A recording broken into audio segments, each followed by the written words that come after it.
No creo que sea duda, ¿no? Si se da, ¿no? No. ¿Si es duda? No sé, mi pregunta es...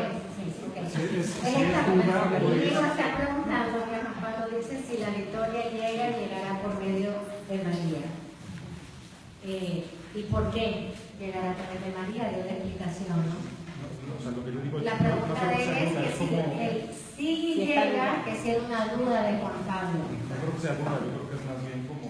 Exacto, sí, definitivamente no hay duda, más él en el contexto en que lo dijo, porque hay que saber dónde lo dijo. Lo dice en el libro Cruzando el umbral de la esperanza, en el capítulo sobre la Santísima Virgen María en su vida. Y él está citando la realidad de Polonia, está citando lo que un cardenal polaco dijo y la realidad de Polonia. Pero déjenme explicarse para que entiendan. Él sí llega. Él está hablando de cómo él es testigo personal de los grandes triunfos que la Virgen iba logrando a través de toda la historia dolorosa de este país. Y que él, al ser elevado al pontificado, llevaba hacia la Iglesia Universal el fruto de haber vivido en esta iglesia local. O sea, que lo que él vive en su iglesia local o en la iglesia de Polonia, él lo llevó hacia la iglesia universal. Entonces, lo que él estaba diciendo, si la victoria llega, que está citando lo que dijo el cardenal el día que otro cardenal, el día que consagraron a Polonia a la Virgen en 1966. Una consagración, porque era un momento muy difícil también en Polonia, y todos los obispos de Polonia, junto con el cardenal Zapiesa, era en ese momento, consagraron toda Polonia, que hay un detalle muy lindo que les quiero contar. Y coronaron la Virgen de nuevo, una consagración, otra consagración más. Pero esta fue a nivel de todo el país con todo el episcopado. Y Juan Pablo ya era obispo. Y él está de pie y, no por casualidad, ¿verdad? Pero a él lo colocan en el lugar, la silla donde lo colocan es la que está al lado de la imagen de la Virgen. Y la Virgen que utilizaron tenía un cetro en la mano. En el momento que el cardenal hace la oración de consagración de Polonia y le pone la corona, se le cayó el cetro. Pero en manos de quién cayó? De Carlos Botigua. Es un signo, también ya venía un signo de que él, como siempre digo, él es en sí mismo un triunfo del Inmaculado Corazón, y él iba a tener que, sin saber, llevar a la iglesia a coronar a la Virgen para que se abriera y se desataran las potencias del triunfo de la Virgen. Pero cuando él dice, si la victoria llega, es porque está hablándonos a nosotros, que todos nosotros somos cooperadores de la victoria. La victoria es una promesa, pero esa promesa tenemos que nosotros ayudar y cooperar a que se realice. Fíjense que la Virgen le dice a Sor Lucía que consagren el mundo a Rusia, ¿verdad? Y que de esa consagración vendrían muchos cambios. La Virgen puede hacer ella misma el cambio de una nación por la autoridad de Dios, pero requiere de la cooperación. Entonces, el sí no es tanto poniendo en duda la autoridad y la potencia materna para un triunfo, sino llamándonos a nosotros a ser cooperadores del triunfo. ¿Te contesté? ¿Otra? Yo tengo una mano. ¿Por qué los rusos rechazaron la entrada de Juan Pablo a Rusia, incluso después del derribado del muro de Berlín? ¿Por qué los rusos qué? Rechazaron la entrada de que Juan Pablo fuera a Rusia, aún después de haber derribado el muro de Berlín. Sí, porque eso ya no era una realidad política, era una realidad religiosa. Acuérdense que Rusia, la iglesia dominante es la ortodoxa. Y la ortodoxa desde 1054 rompió con la iglesia romana. Entonces no era tanto Gorbachev o los sucesores los que no permitían a Juan Pablo, sino la iglesia ortodoxa. la que no quería. La iglesia ortodoxa tenía miedo que llegara Juan Pablo y se le salieran sus fieles y se convirtieran a la iglesia romana. Gracias. Buenas tardes. Bueno. ¿Qué nos puede decir o cómo nos puede orientar con respecto al catecismo católico y Juan Pablo II? Sí, cómo no. El nuevo catecismo que se nos dio ¿qué será? Hace 15 años más o menos, creo que fue en el 96, ¿no? ¿92? Ok.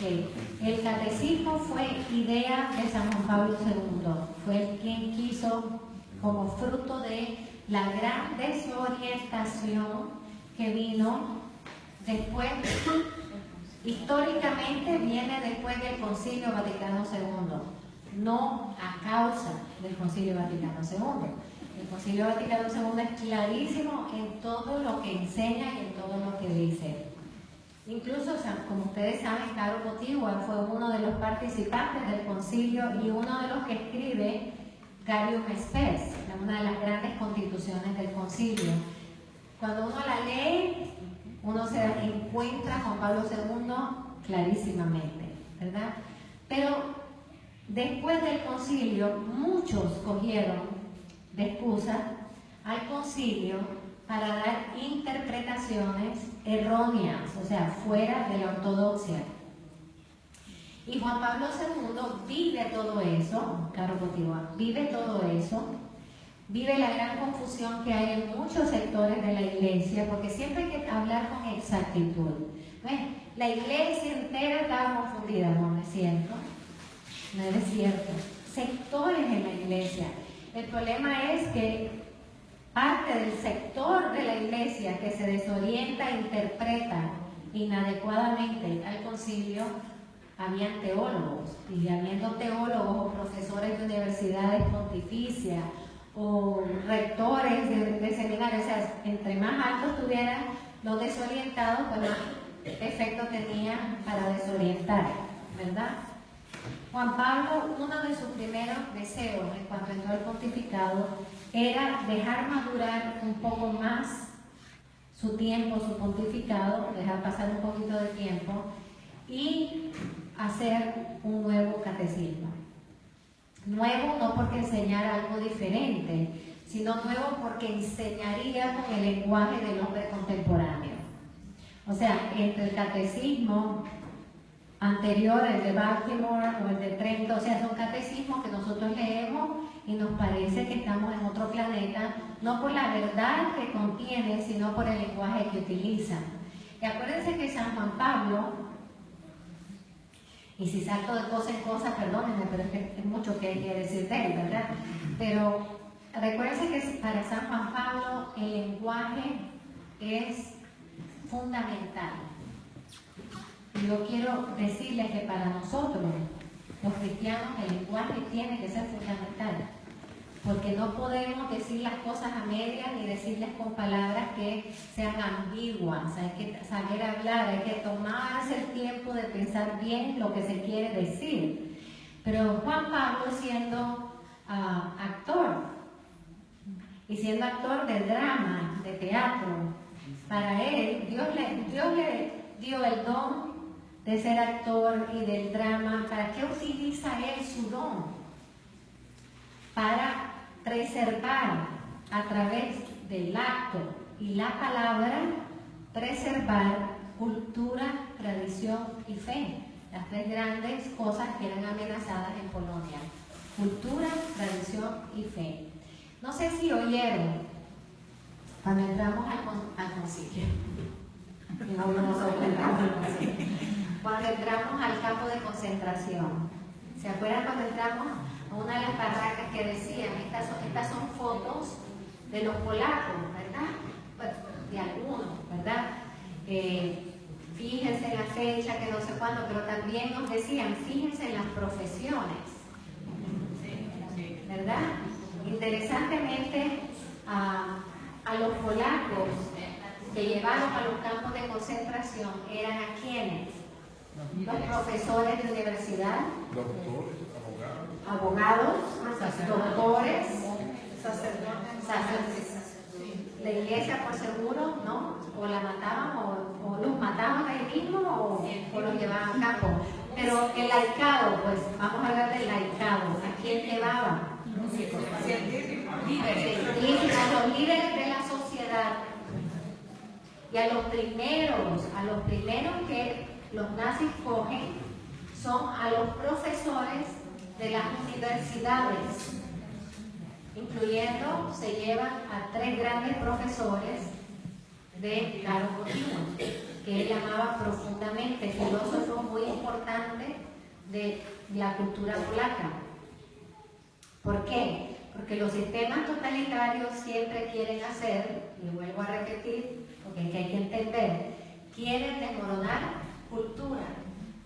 Lo primero, desmoronar cultura. ¿Quiénes son los que son transmisores de la cultura? Los profesores, los líderes de la sociedad. Y lo segundo que quieren es ignorancia. Ignorancia, por eso nosotros tenemos que trabajar para que todo el mundo pueda tener un poco de educación. Pues entre más medios hay más posibilidad de una educación adecuada. No tiene que ser la más alta, porque a veces los pobres jóvenes viven con unas presiones que mi papá quiere que vayan a la universidad más famosa. No, que tengan una buena educación. Pero también tenemos que luchar por la educación de los pobres. Ayudar a que los niños pobres puedan ir a la escuela, porque los sistemas dictatoriales o totalitarios les encanta la ignorancia. Porque el que no tiene información y no tiene formación no tiene manera de discernir si lo que le están diciendo es verdad o no. ¿Por qué yo les dije eso? Porque entré a Por los campos de concentración. por los campos, ¿por qué entré para ahí? Bueno, voy a contestar la pregunta. Me fui como con varios niveles a la vez. Entonces él sabe, bueno, ahí ya me acordé, no se preocupen, el Espíritu Santo me así. Entonces, ¿qué sucede? San Juan Pablo conocía cómo el enemigo quiere robar el reino de Dios de las almas. Y cómo el enemigo quiere siempre robar la dignidad de la persona humana, la educación y la formación, la cultura y la tradición. Entonces él, precisamente como joven, se dedica a hacer los teatros clandestinos, ¿verdad? Lo pueden ver un poquito en las películas, pero él con sus compañeros hacían teatros clandestinos. ¿De qué se trataban las obras? A diferencia tal vez de las obras que muchos jóvenes quieren hacer, ellos hacían obras no para entretenerse o para entretener, hacían obras para comunicar cultura, tradición y fe.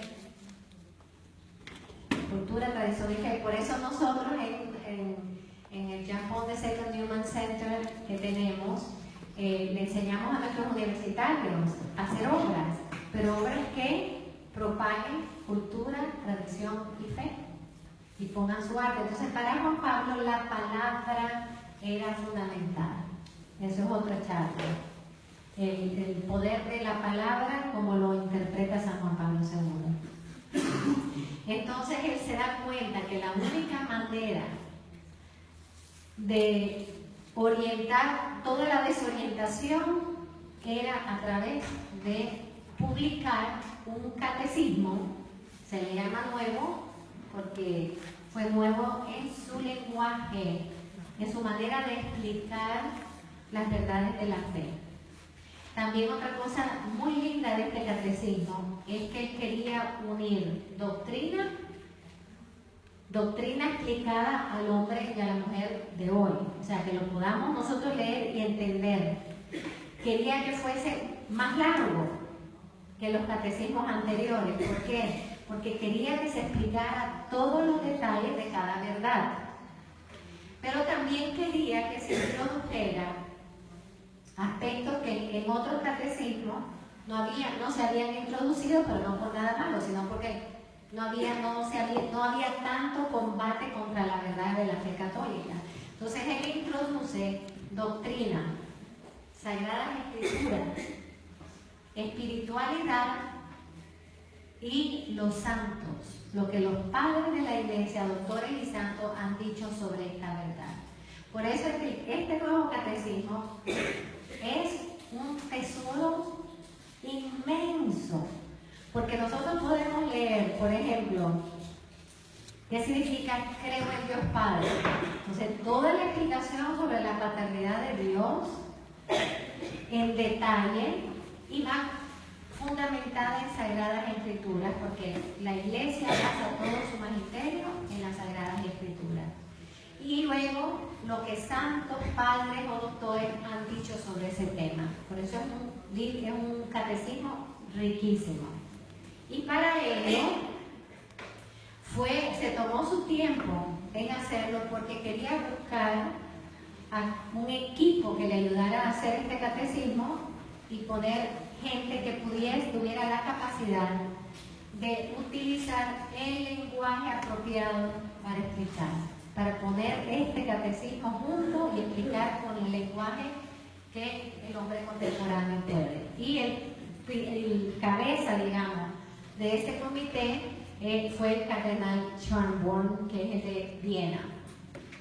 Pero fue un grupo de personas que lo hicieron y cada capítulo no se podía aceptar hasta que Juan Pablo II no lo leyera, lo chequeara, lo revisara, le añadiera cosas o le quitara cosas. O sea que él participa activamente de la escritura, la construcción de este catecismo. Siempre digo que los católicos debemos de tener la cruz en una mano y el rosario en la otra. El catecismo en una mano y las sagradas escrituras en la otra. Porque este explica este. Y esta es el sostén de este. O sea, el catecismo nos explica las escrituras. Y las escrituras es el fundamento del catecismo. Pero por eso lo hizo para traer orientación. Y por eso también se tomó su tiempo. Para mí lo más bello del catecismo es el principio. El catecismo entero es una belleza. Pero es el título que él le da al primer capítulo. O sea, es tan San Juan Pablo II y me encanta porque quedó para toda la eternidad. O sea, quedó para siempre. El primer capítulo es que va a hablar de la creación, de Dios creador y todo esto, ¿verdad? El primer capítulo tiene como título Somos capaces de Dios. O sea, va a explicar la creación, pero va a explicar la creación del hombre y la mujer desde el ángulo de que somos imagen y semejanza, por lo tanto somos capaces de Dios. Con esto él está tratando de decir que el mundo les va a invitar a vivir según la carne, según sus apetitos, según lo más fácil, según lo más cómodo, según lo más egoísta. O sea, ¿qué mirada tuvo él? El mundo les va a decir que ustedes no pueden ser más de lo que ya han experimentado, pero yo les quiero decir que somos capaces, nuestra mayor dignidad, ¿verdad? Con los que pelean por la dignidad, hay que saber por qué dignidad peleamos. Por la mayor dignidad de la persona humana es que somos capaces de Dios, o sea, somos capaces de vivir según Dios nos ha creado para vivir. Y somos capaces de amar como Dios ama. Somos capaces de vivir en santidad como nuestro Padre Santo. Somos capaces de guardar la palabra de Dios como Dios la ha revelado. Somos capaces de vivir la vida divina, porque Dios se hizo hombre para Él, se rebaja a ser hombre para elevarnos a nosotros a la vida divina. Espero que le haya contestado. Y si lo enredé con tantas cosas, perdón. Bastante en el libro, pero nos podría hablar de sufrimiento. Del poder salvífico del sufrimiento, sí, claro, un tema muy hermoso de Juan Pablo. Ok, verdaderamente San Juan Pablo II dijo una vez algo, y lo dijo en un contexto privado, en una cena con obispos y cardenales, y Cardenal Hewish lo sacó a la luz, ¿verdad? Él dijo algo que es cierto de toda persona, pero él estaba hablando de él. Me imagino que le estaban diciendo a ese Santo Padre, pero no entiende por qué usted defiende tanto la vida a ese Santo Padre, pero me imagino lo que le han estado diciendo, ¿no? Y él contestó: para conocerme, para comprenderme, me tienen que conocer desde adentro. Que es la verdad de todo ser humano, ¿ah? Para de verdad conocernos tenemos que tomar el tiempo de conocer el corazón del otro. Porque no se entiende al ser humano, tú no entiendes las acciones, tú no entiendes las buenas o las malas. No las entiendes si no conoces el corazón del otro. San Juan Pablo II verdaderamente es fruto de dos escuelas que el Señor quiso darle esa escuela.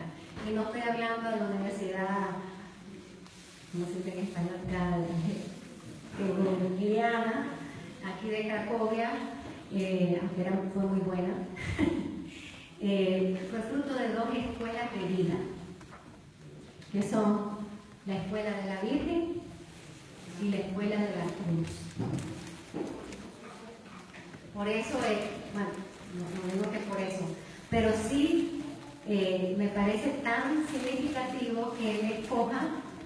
Mañana vamos a hablar más de eso en Calvaria, no me quiero meter tanto ahí en eso, pero que su escudo episcopal es la cruz y la M, ¿verdad? Y uno lo ve y uno entiende, las razones son otras, pero uno entiende que son sus dos escuelas.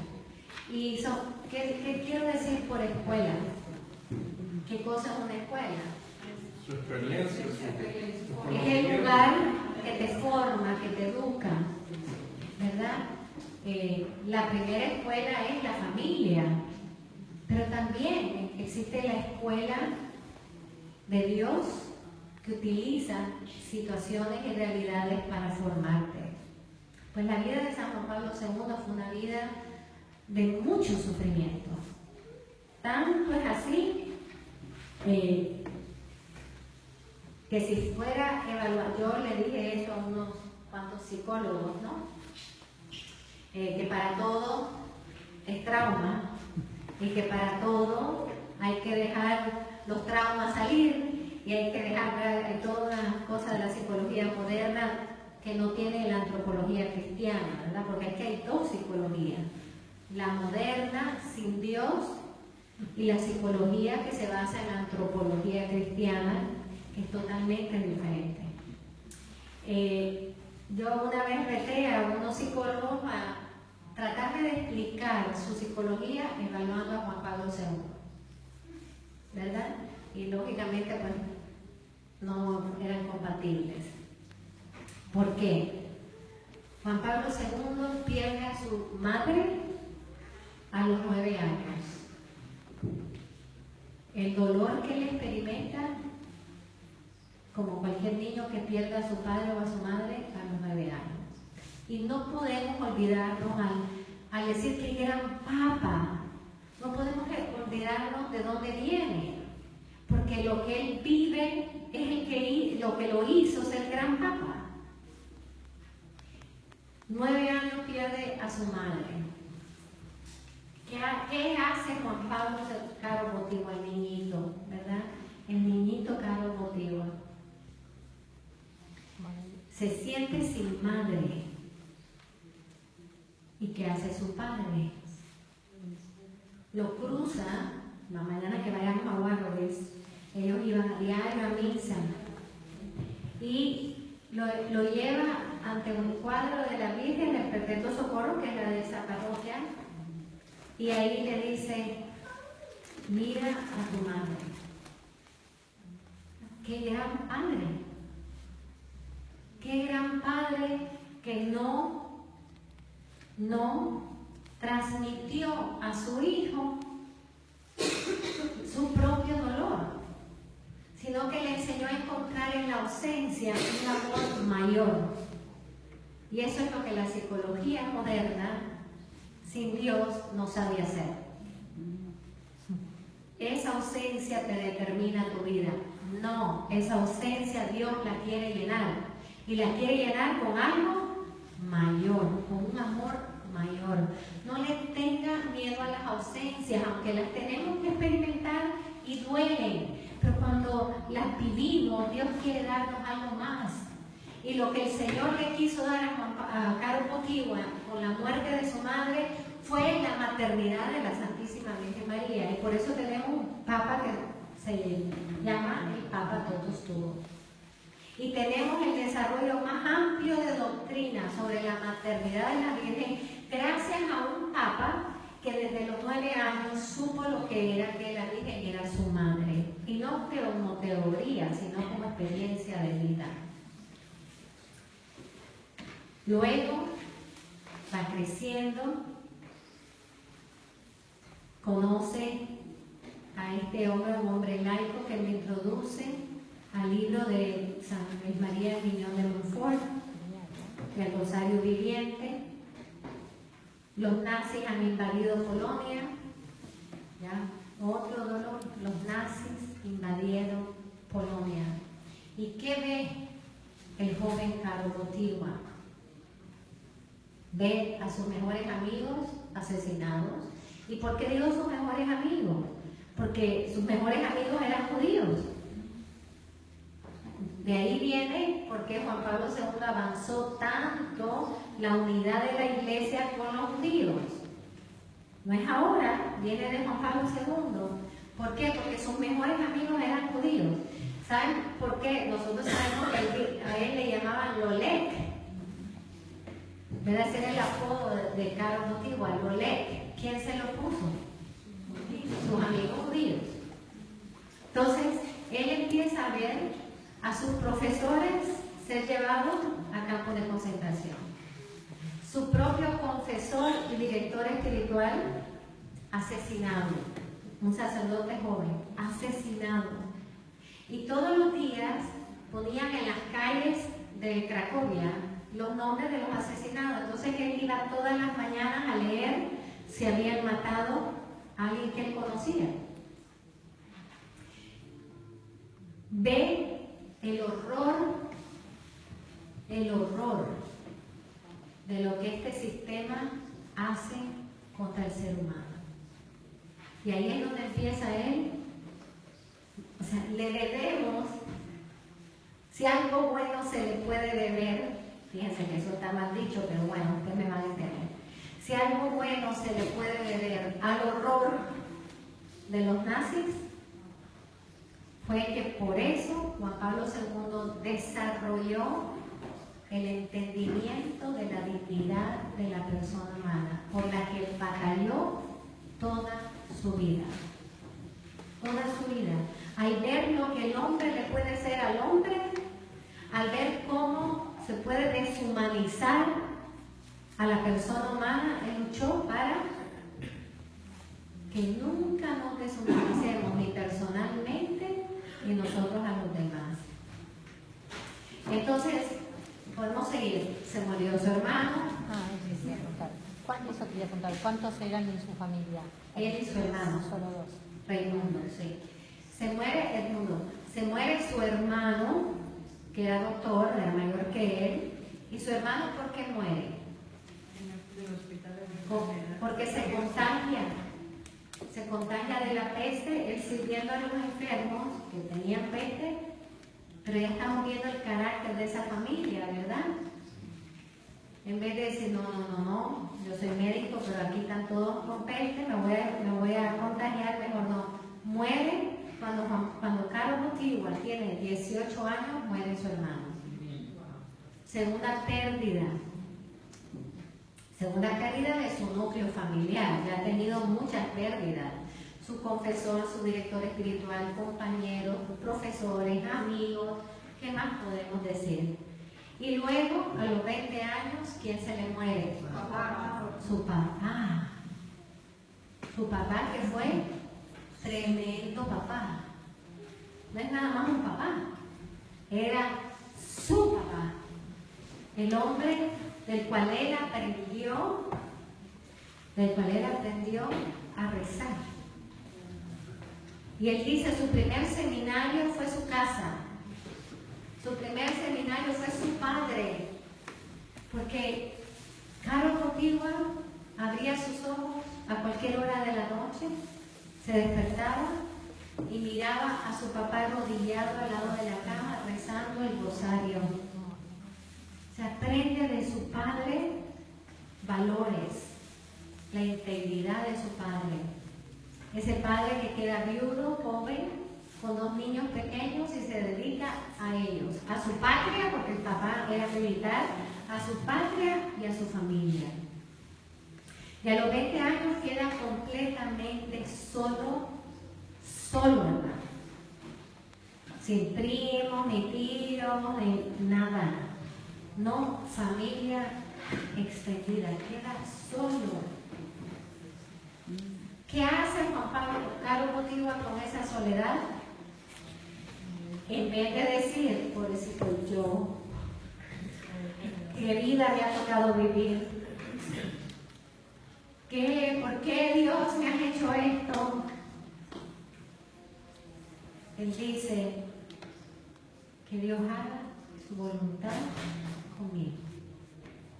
Me he quedado solo, esa ausencia la tendrá que llenar Dios. Ahí es cuando, miren qué cosa más hermosa. Hay mucho de historia, ¿verdad? Juan Pablo, a Caro Botigua lo querían coger, al joven Caro Botigua, para llevarlo a un campo de concentración. Nunca lo pudieron coger, la Virgen no lo permitió. Incluso una vez entraron a su casa y se metió debajo de la mesa del comedor, pero la mesa del comedor era chiquita, ¿no? Y le pasaron al lado todos los nazis y no lo vieron. El Señor le dio el don de la invisibilidad, no lo vieron. Y así le pasó muchas veces, que estaban atrapando a gente y él pasaba y no lo cogía. Juan Pablo, ante toda esa pérdida y ante ver el horror de la muerte, fíjense cómo esto desbarata la mentalidad del mundo contemporáneo. Ante ver la guerra, ver la muerte, ver a niños ser llevados en los trenes, ver a sus amigos asesinados, ver toda su familia que ha fallecido, ¿qué dijo? Señor, yo tengo que hacer algo para que el mundo sea mejor. No digo yo tengo que hacer algo para mí, no, digo yo tengo que hacer algo para que el mundo sea mejor. Y cuando él dijo eso, su primer pensamiento, el Espíritu Santo por primera vez le dio el pensamiento: sé sacerdote. Y él explica que su vocación sacerdotal es el fruto del sufrimiento que él vio. Incluso hay una frase bellísima de Juan Pablo cuando habla de su vocación, que dice que él está claro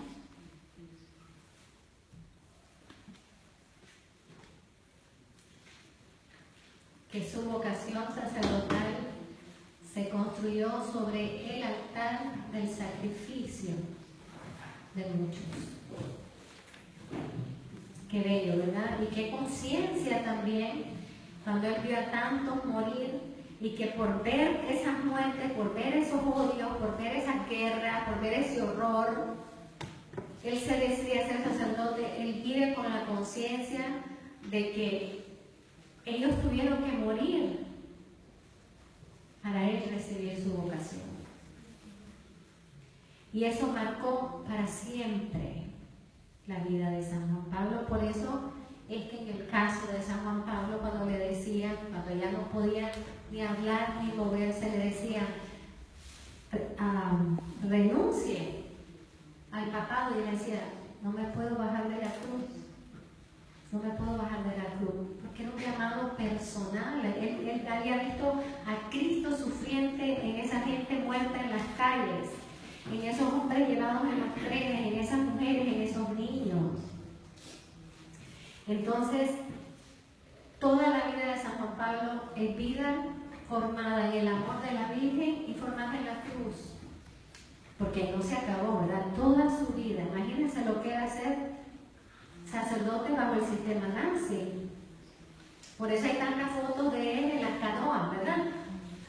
Porque para poder enseñarle a los jóvenes la teología del cuerpo, que en realidad el nombre que a él le gusta no es teología del cuerpo, es teología del amor humano. Para formar a los jóvenes con la teología del amor, ¿qué tenía que hacer? Se los tenía que llevar en excursión, porque los nazis no iban a dar problemas a las excursiones, pero sí a reunir jóvenes para hablarles de la verdad sobre el amor. Entonces, aparte que él era deportista, ¿verdad? Se me toca a mí subir la montaña y no me quedo abajo hablándoles, ¿verdad?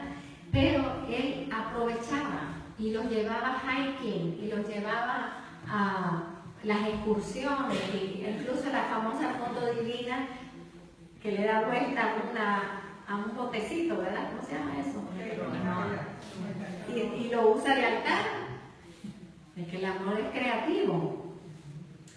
Y en esos momentos, en esos diálogos, el control tirado, ¿por qué? Porque tenían que disimular. Ahí empezaban a formar a los jóvenes sobre la teología del amor, que después nosotros hemos recibido como uno de los grandes legados de San Juan Pablo II. Pero no era fácil ser sacerdote en el sistema nazi. Y luego, en uno de esos viajes de hiking, que estaba en las penchores y con botas, llega un joven corriendo a decirle que le mandan un telegrama. Y el telegrama era su obispo llamándolo, y él piensa que lo va a regañar el obispo porque anda haciendo todas estas cosas. Y el obispo lo llama para decirle que había recibido una llamada del Santo Padre para decirle que había sido elegido para ser obispo auxiliar, que fue cuando él dijo, pero si yo soy tan joven. ¿Qué edad tenía él? Cuando eso, 35. Y entonces le dice, yo soy tan joven, ¿cómo me pueden nombrar obispo? Y dice, no te preocupes, esa enfermedad te vas a curar de ella. Y después empieza jovencito a ser obispo, o sea, a ser obispo auxiliar, pero un obispo que ya era temido. ¿Temido por qué? Por su enseñanza sobre la dignidad de la persona humana, ¿no? Porque a nosotros nos pueden hacer trizas mientras nosotros no entendamos quiénes somos. ¿Qué es lo que le pasa a muchos de nuestros jóvenes? Bueno, y no tan jóvenes también. Pero ¿por qué nosotros a los jóvenes nos dedicamos a hablarles de quién son?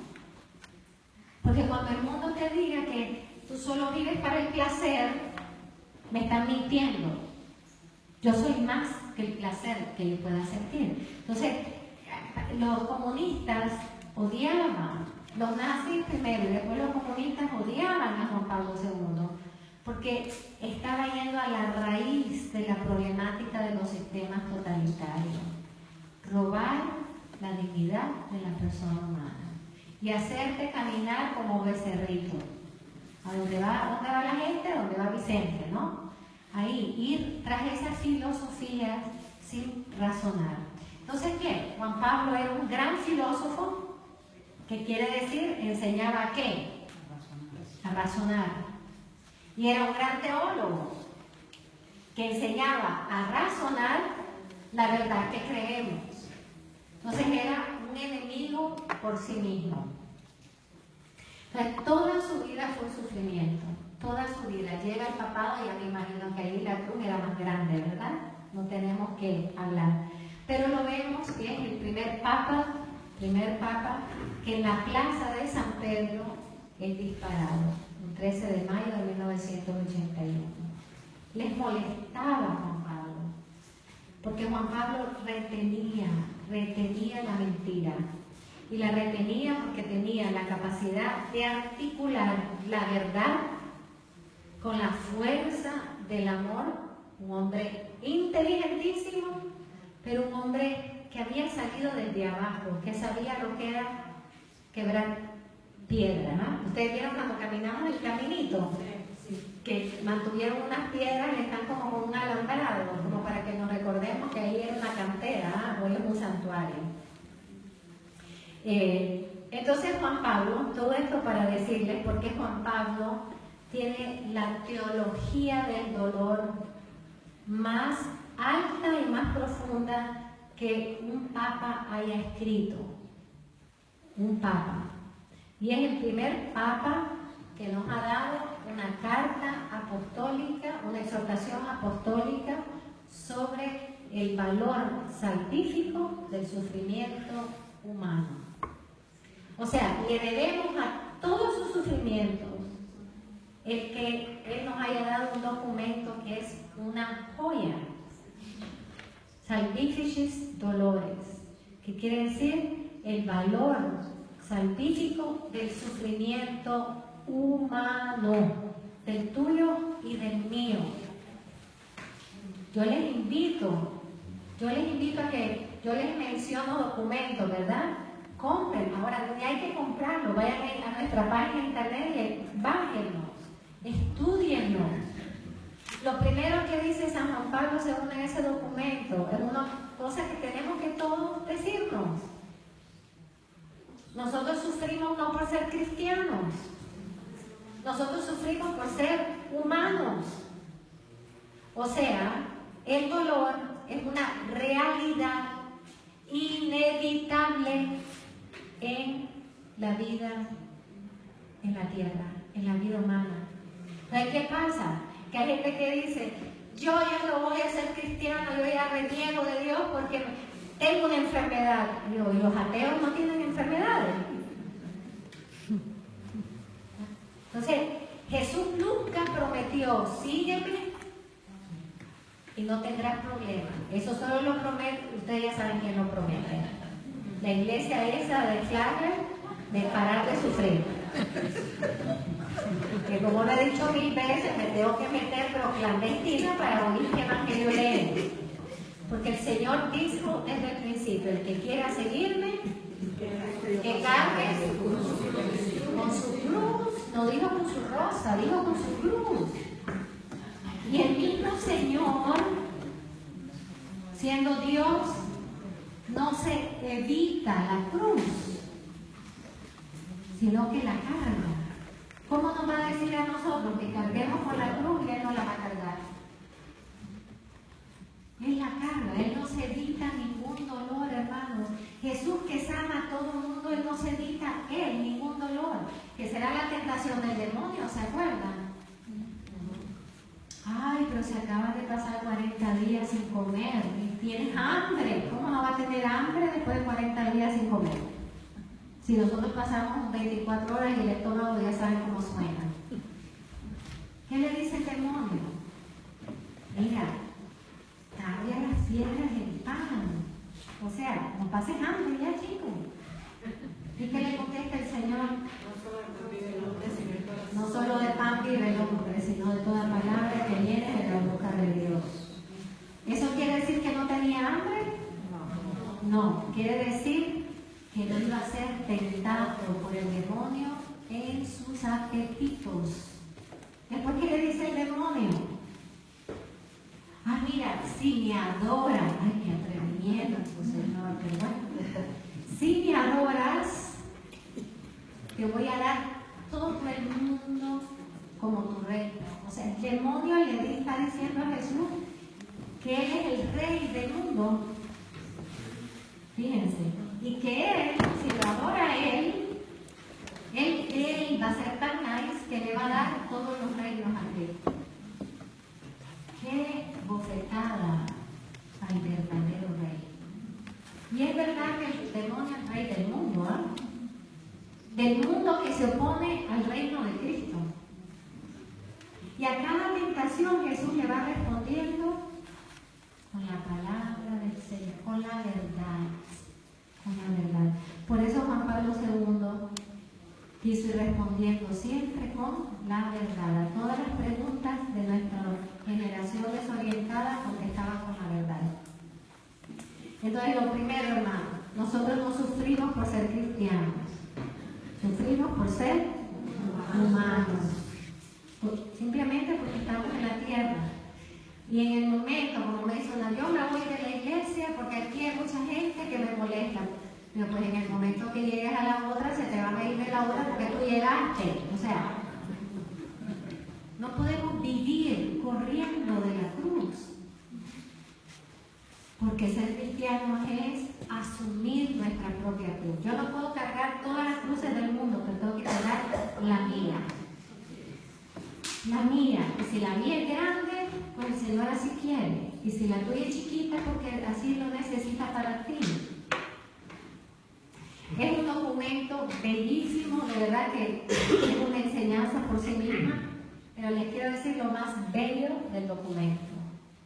Él va a través de las escrituras, la visión del dolor, después va sobre el sufrimiento de Cristo, pero él dice que el dolor humano unido a Cristo abre fuentes inimaginables de gracia, de salvación y de amor.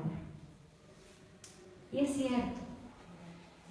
cierto, y yo creo que todos nosotros lo hemos podido palpar en nuestra propia vida. Yo les puedo decir a ustedes que cada vez que el Señor va a conceder un paso nuevo, abrir una fuente nueva en la vida de nuestra congregación, alguien que nos ama sufre y ofrece su sufrimiento por nosotros. Y yo vivo, no hay palabras para agradecer a cuántos hijos e hijas han ido a través de nuestra historia ofreciendo su vida para que nosotras tengamos vida. Igual que el Señor me pidió a mí, déjame traspasar tu corazón para que otros tengan vida. O sea, fue el evangelio de ayer, el grano de trigo tiene que caer para que otros tengan vida. Entonces, lo que Juan Pablo quiso hacer en un documento larguísimo, que no se lo puedo explicar, es enseñarnos a nosotros, no a evitar el dolor, no a pensar que el cristiano, por seguir a Cristo, ya tiene todos los privilegios. Y entonces vivimos sin dolor. Hermanos, si Jesús no le evitó el dolor a la Virgen, a su propia madre, no se lo evitó. ¿Y por qué no se lo evitó? Porque entonces ella vivía en el cielo, no en la tierra. No se le evitó en ningún momento. ¿Y qué dolor tenía que haber sido para él causarle dolor a su madre? Y que por eso ella es la corredentora, o sea, la asociada por excelencia a la una redentora. Pero el sufrimiento ofrecido, no el sufrimiento renegado, no. Y el sufrimiento quejado, el sufrimiento asumido con amor, asumido tal cual es, no le demos vuelta, asumido tal cual es, y asumido con amor, que no quiere decir que no lloremos, que no suframos, no, si se llora, Jesús no lloró ante la muerte de Lázaro, desde los que le digan que no, tú no tienes fe porque estás llorando en un funeral, pues que se vaya. El problema de él, porque Jesús lloró frente a la muerte de su amigo Lázaro. Y no sabemos cuánto lloró el día de la muerte de San José. Pero Jesús nos enseña que ante la muerte de un ser amado, ¿cómo nos vamos a llorar? Si no somos de palo, tenemos corazón y somos llamados al amor. Pero el sufrimiento asumido y el sufrimiento ofrecido, primero hay que asumirlo para poderlo ofrecer. ¿Me entienden? Primero hay que tomarlo y hacerlo mío para poder entonces decir, lo dono para el bien de mi familia. Señor, yo te ofrezco esto por la conversión de los pecadores. ¿O acaso la Virgen en Fátima no le pide? Eso es lo primero que le pide a los niños. ¿Queréis sufrir? Esa es la primera pregunta de la Virgen. ¿Estáis dispuestos a sufrir y a ofrecer todos los sufrimientos por los pecadores? Imagínense qué introducción le dio la Virgen de Fátima a los niños. Y los niños que dijeron, como 3 soldados valientes, esas pirulinas, ¿qué dijeron? Sí queremos. Y lo hicieron, ¿no? Y lo hicieron. Y porque lo hicieron, Juan Pablo II fue salvado el 13 de mayo de 1981. ¿Y qué iba diciendo Juan Pablo II en esa ambulancia?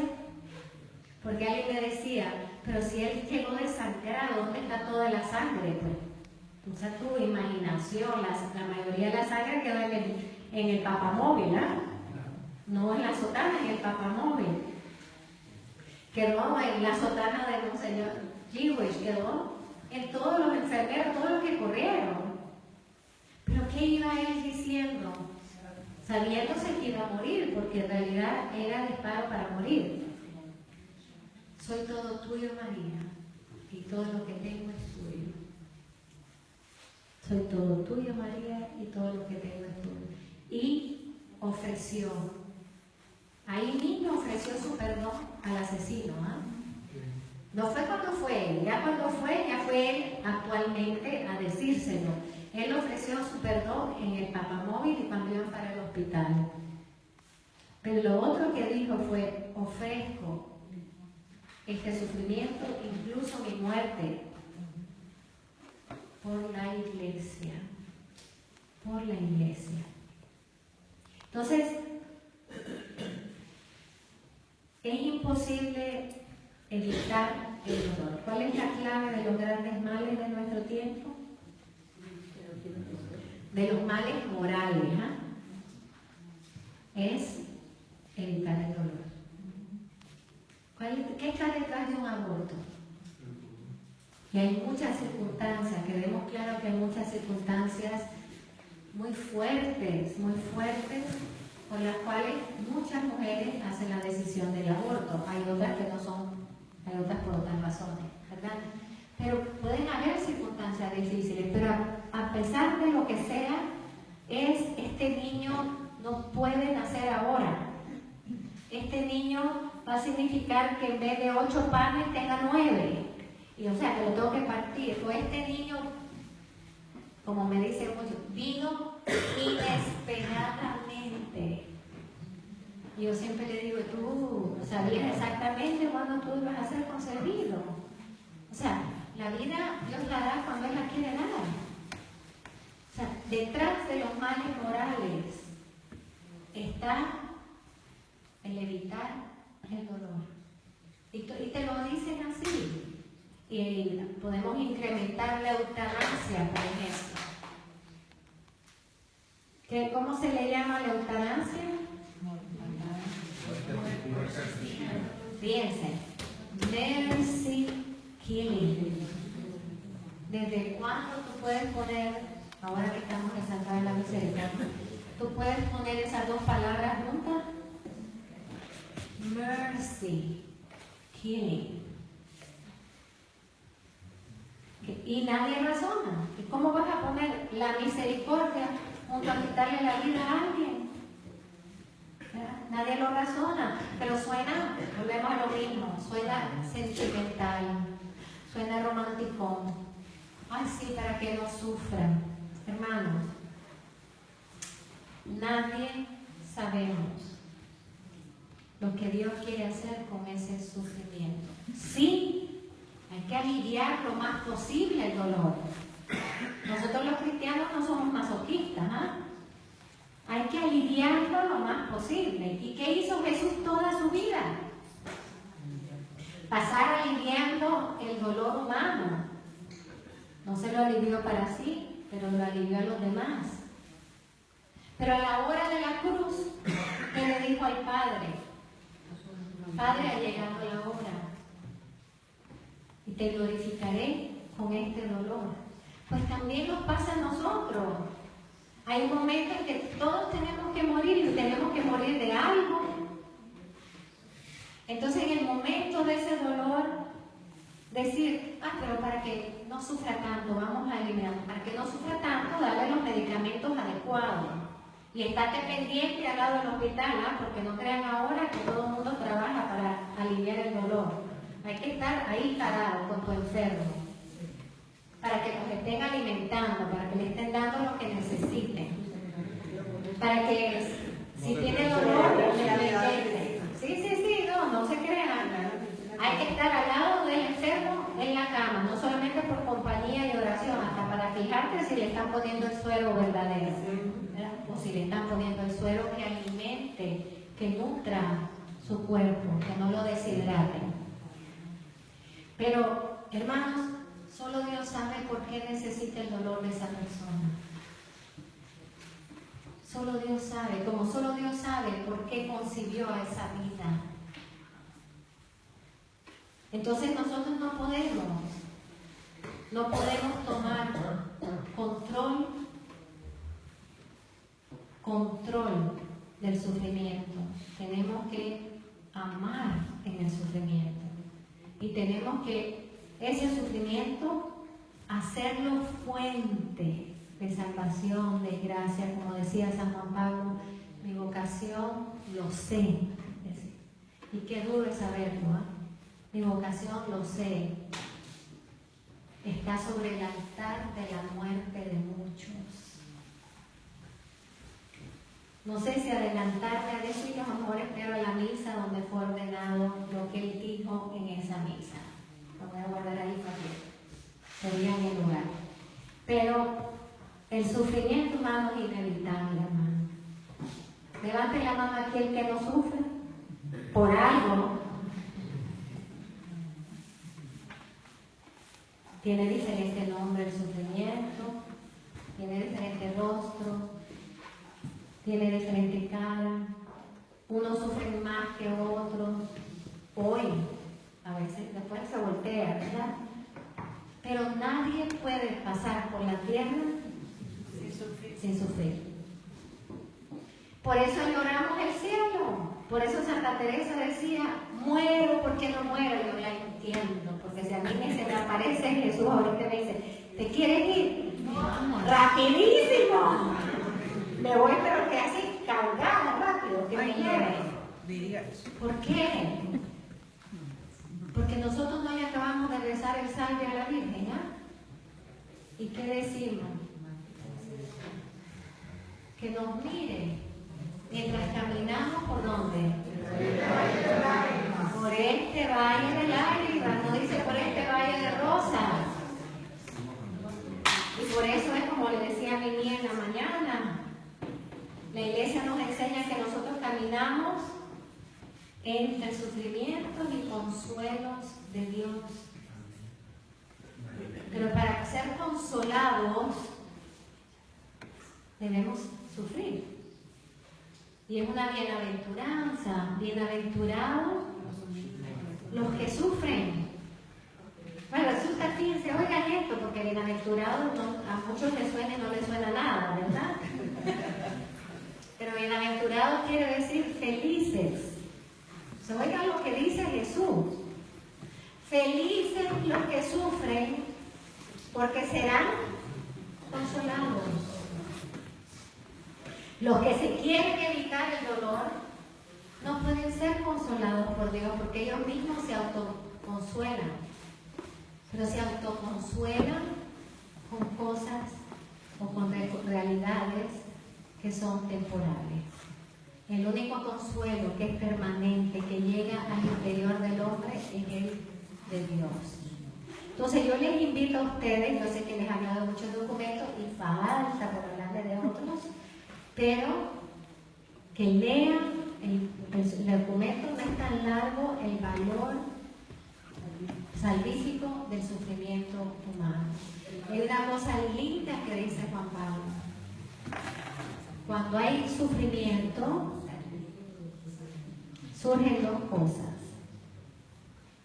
Surgen los que rechazan el sufrimiento y surgen también los corazones heroicos que hacen actos de amor. Y eso lo vemos en San Maximiliano, por ejemplo, un ejemplo, pero no. O sea, cuando hay un sufrimiento en tu familia, un enfermo en tu familia, ¿no están todos ahí? Y tal vez antes tú llamabas, vengan por favor a almorzar y pasemos, y nadie iba. Y resulta que hay un enfermo y todos bajan. ¿Qué logró la enfermedad de ese ser? algo que era imposible a través de otros medios.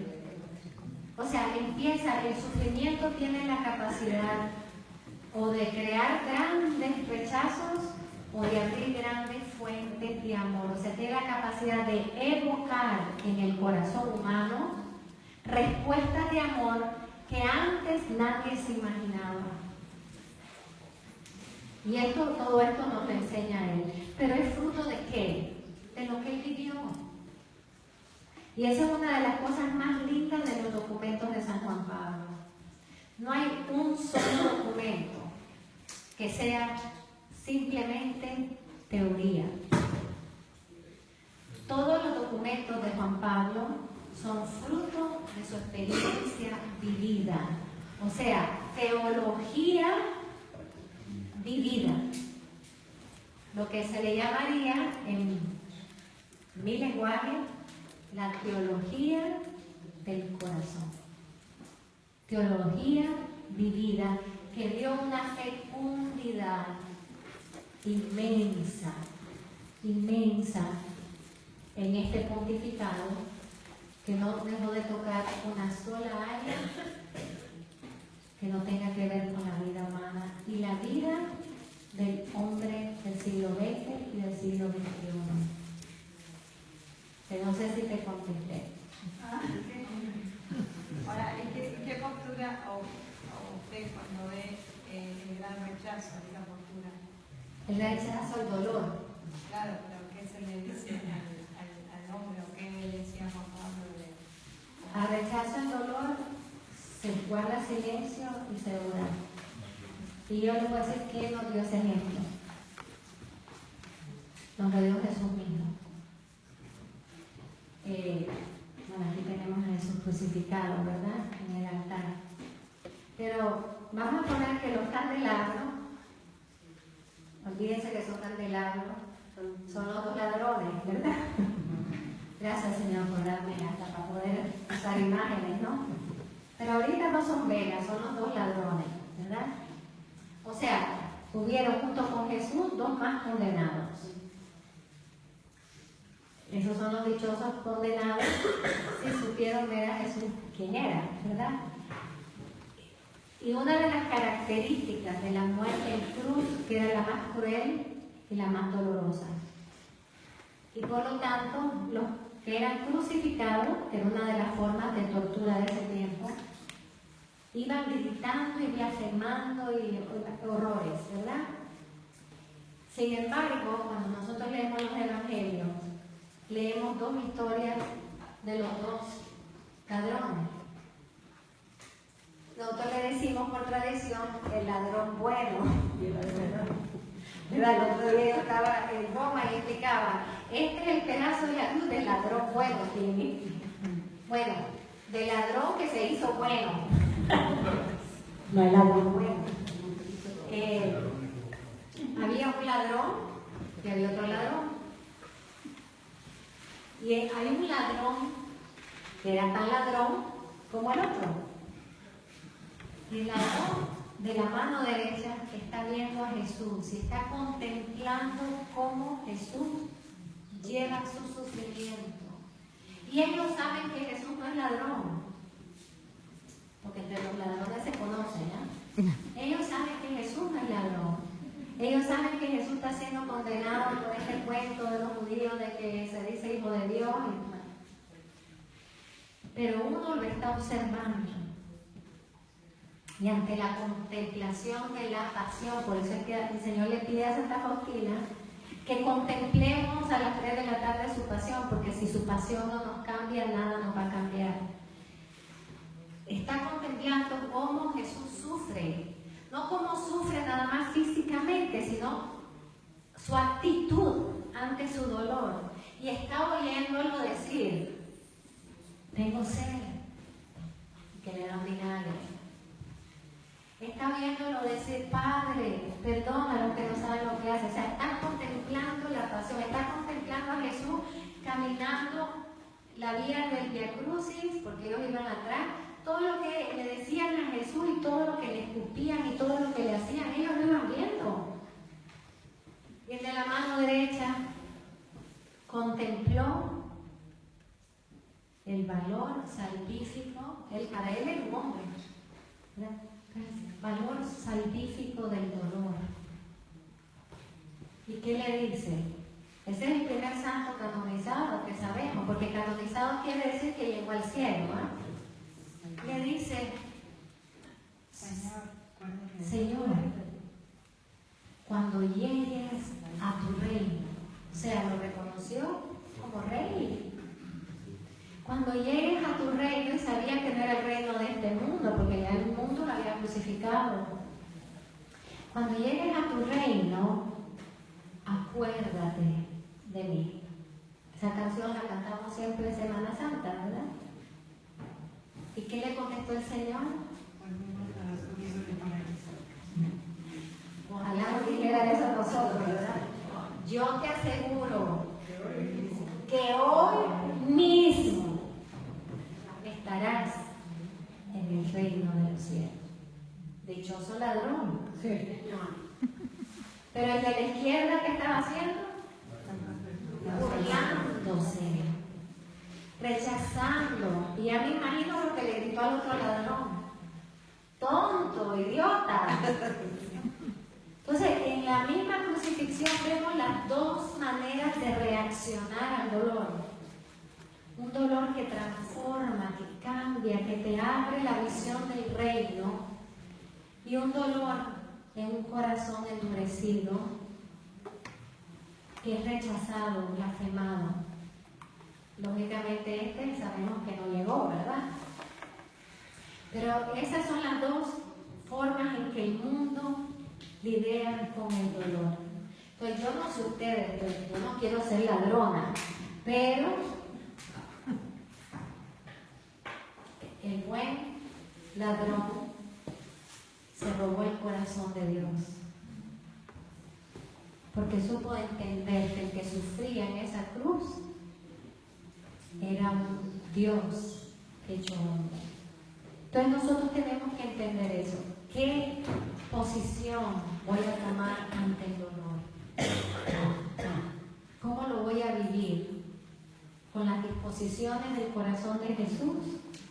¿Lo voy a ofrecer por lo que nuestro Señor y nuestra Madre necesitan para lograr la salvación y la conversión de la humanidad? La conversión de la humanidad de hoy requiere de mucho, ¿eh? Yo por eso a todos mis hijos y mis hijas espirituales que me toca ir viendo morir y por tanto despedir, a todos les pido lo mismo: no se olviden de rezar por nosotros cuando estén en el reino, no se olviden de cuidarnos como los hemos cuidado nosotros en la tierra, no se olviden de cuidar a sus hermanos, a toda la familia espiritual, y no se olviden de pedir por la conversión del mundo. Sé que tenemos un ejército allá arriba que está orando por nosotros, pero que sufrieron antes, y sufrieron, y ese ofrecimiento les dio el valor para sufrir con amor, porque lo más duro para nosotros es sufrir con amor, y solo cuando ofrecemos el dolor es que sufrimos como Jesús, con amor. A mí me van tomando el tiempo porque yo no sé. Una última.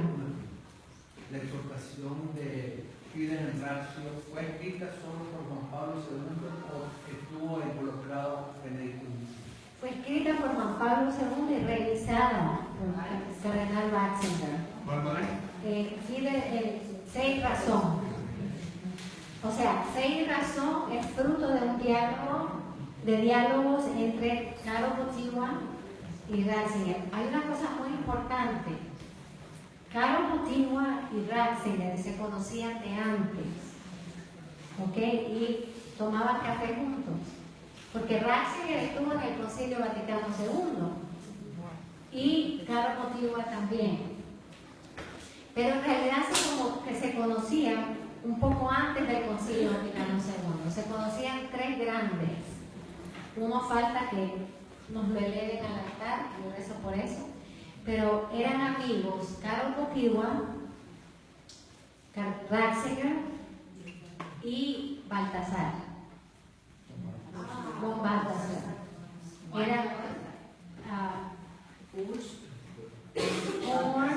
Urs Baltasar, sueco.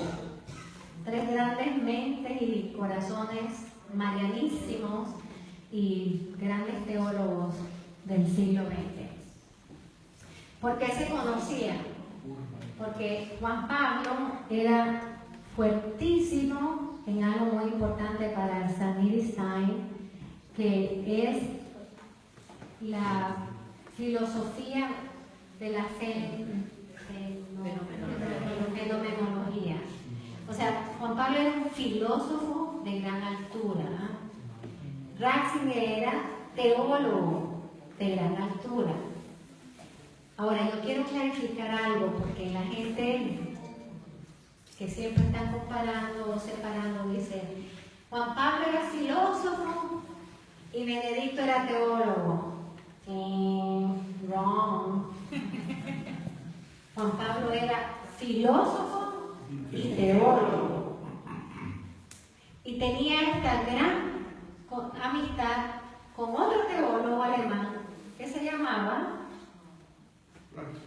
Ratzinger. Y entonces había otro teólogo sueco que también resonaba muchísimo en Europa. Entonces se reunían de vez en cuando para dialogar. Ustedes imagínense esos diálogos. El diálogo entre Karl Wojtyła, Joseph Ratzinger y Hans Urs Baltasar.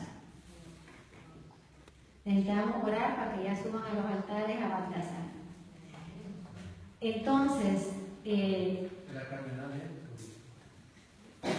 era sacerdote jesuita y él conoce a Adrian von Speer, una mística grandísima del siglo XX, y cuando él descubre el misticismo de esta mujer, una mujer clarísima, un tipo Iris Stein, él decide ser el que, él revisa todos los escritos de esta mujer y la orden jesuita le dio un ultimátum: o la dejas a ella o dejas de ser jesuita. Y él sabía que Dios le pedía ser el teólogo de esta mística para que la revelación mística de esta mujer no quedara desperdiciada, porque era un don del mismo grado de Iris Stein. Entonces él lo saca de la orden jesuita. ¿Cómo se aprende Jan? ¿Quién? Jan. ¿Cuál es el nombre? Adrian von Speer. Speer. Después se lo damos por escrito porque son nombres complicados, ¿no? Entonces a él sí hubo una cosa muy interesante. El obispo, el cardenal de Suecia, lo sacan de la orden jesuita, pero lo encardena como diocesano. Entonces nunca deja de ser sacerdote. En realidad él fue el primer invitado para ser expositor del Concilio Vaticano II, pero no pudo ser en el proceso, fue en el año anterior, fue cuando los jesuitas lo sacaron. Pero Adrian von Speer, von Baltasar, Baltasar es íntimo amigo de Juan Pablo II. Y en realidad, si ustedes leen, aquí va otra mujer, pero también hombre, la carta apostólica Mulieris Dignitatem, la dignidad de la mujer. Lo más bello que se pueda decir de la mujer está ahí. Por eso mujeres tienen que leerla. Lo más bello sobre lo que somos y lo que no somos, ¿ok? Está ahí. Primera vez en la historia de la Iglesia que un papa, en un documento magisterial, el número 80, Mulieris Dignitatem número 80, que un papa en un documento magisterial cite a un teólogo que no es a alguien que no es canonizado. Y a quien citó fue a Baltasar, porque la visión de Baltasar sobre la mujer y la Virgen es una belleza. Entonces, se conocían de antes y tenían diálogos. muy profundo. Luego se fortalece, incluso Ratzinger, Botilma y Baltasar abren una revista que se llama Comunión, que se hizo muy famosa aquí en Europa por su solidez. Pero después del concilio se introdujo un montón de gente a querer escribir y empezaron a escribir cosas que no estaban claras y los tres se separaron, se retiraron de comunión. Entonces, por eso es que Juan Pablo II llama a Joseph Ratzinger a ser el prefecto de la doctrina de la fe, porque lo conocía perfectamente.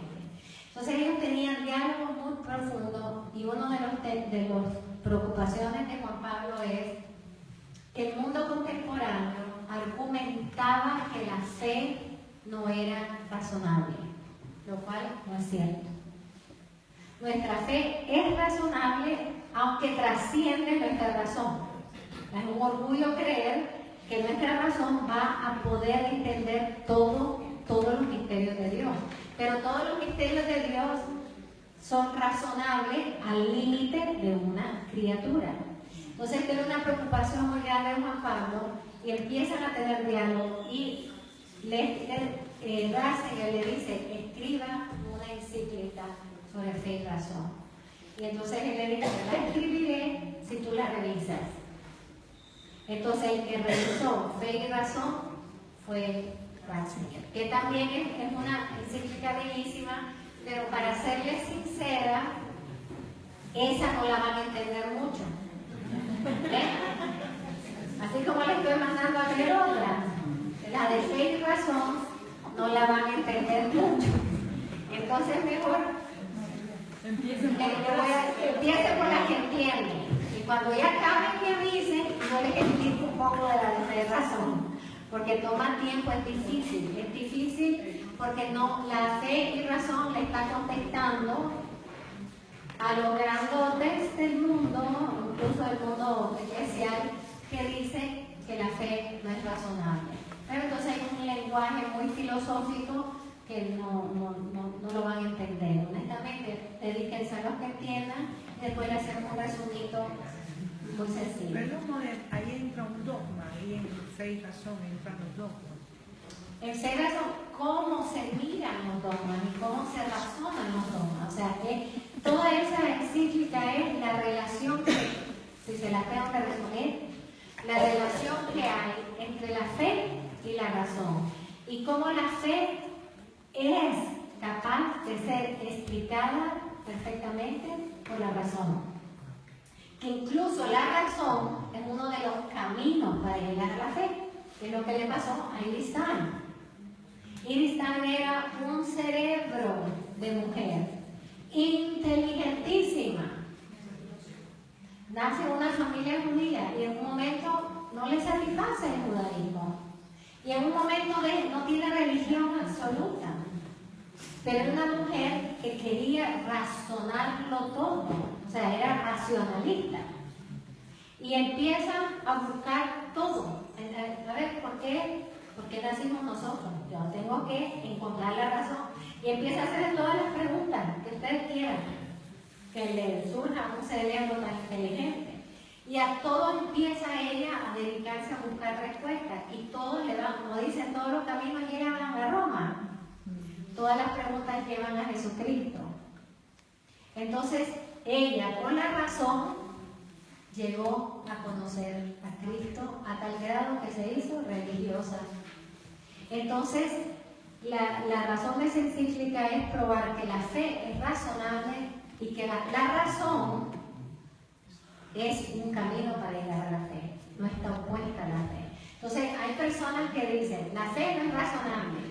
Y hay otras personas que dicen, no necesitamos la razón, sino solo la fe. ¿No es cierto? Necesitamos razón también. Porque la fe puede ser, si no tienes razón, puede ser un sentimiento nada más que una convicción. La razón te da la capacidad de tener convicción de la verdad de la fe. ¿Ya acabamos? Vamos. Pero yo le estoy diciendo, ya 3 documentos les mandé.